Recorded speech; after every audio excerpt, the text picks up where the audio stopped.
Halo semuanya, kembali lagi ke materi bahasa Jerman. Jadi hari ini kita akan belajar di kapitel 4. Nah, kapitel 4 di Azua ini kita akan belajar beberapa hal. Kalau di kapitel sebelumnya kita belajar menghubungkan kalimat induk kalimat dan anak kalimat dengan menggunakan das, bahwa nah kita akan menggunakan when ketika gitu.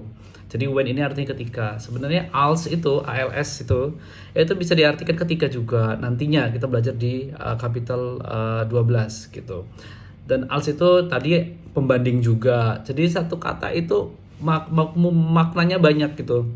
Tergantung kapan kita menggunakannya gitu. Als itu sebagai bisa, als itu perbandingan daripada bisa, als itu jika, ketika juga bisa gitu.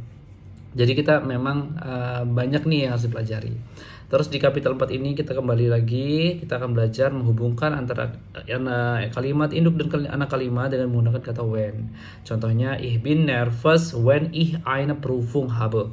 Jadi aku merasa gugup atau nervous gitu ketika aku memiliki ujian. Jadi ketika ujian itu aku merasa gugup gitu. Ini simple sih when kayak di atas ini ya. Terus juga kita di kapitel ini kita belajar tentang reflection verben. Nah, reflection verben itu kita menggunakan dua kata yang maknanya sama. Contohnya ich freue mich. Nah, aku seneng ngomong aku senang aja itu harus menggunakan ich freue mich. Mich itu dalam bentuk saya dalam bentuk akusatif gitu. Kalau mir itu dalam bentuk datif gitu. Jadi contohnya di atas ya. Terus ini ada beberapa subjek ya, jadi diikutin subjeknya. Antara subjek ich, du, mich, dich itu dihafalin sama teman-teman, dipakai. Ini penting. Terus apa saja sih yang masuk verben refleksif di kapitel ini? Yang pertama ada freuen, ada ärgern itu marah, ada ausruhen ya. Terus ada bedanken, ada entscheiden itu memutuskan. Terus ada erinnern itu mengingat ya. Ada langweilen, ada streitend, ada treffen itu bertemu. Jadi kalau si treffen mit, jadi bertemu dengan someone gitu ya, treffen. Terus ada unterhalten, ada entschuldigen dan verabschieden. Verabschieden ya bacanya, verabschieden.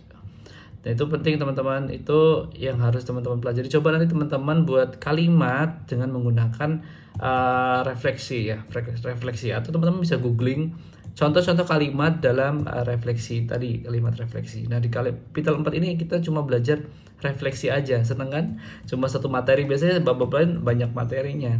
Di sini kita belajar reflection. Terus juga di sini kita belajar cara mengucapkan terima kasih juga. Ada contohnya danke, ada danke sehr, jadi macam-macam di sini. Terus ucapan selamat ya, ucapan selamat juga, viel Glück gitu ya, alles gut gitu, alles Liebe gitu, itu ucapan ya, kayak apa ya, selamat, ya kayak gitulah ya. Biasanya diucapkan di hari-hari pernikahan atau di ulang tahun gitu. Terus kita jawabnya danke sehr gitu, vielen Dank gitu-gitu ya, thousand Dank gitu, cara ngucapnya gitu.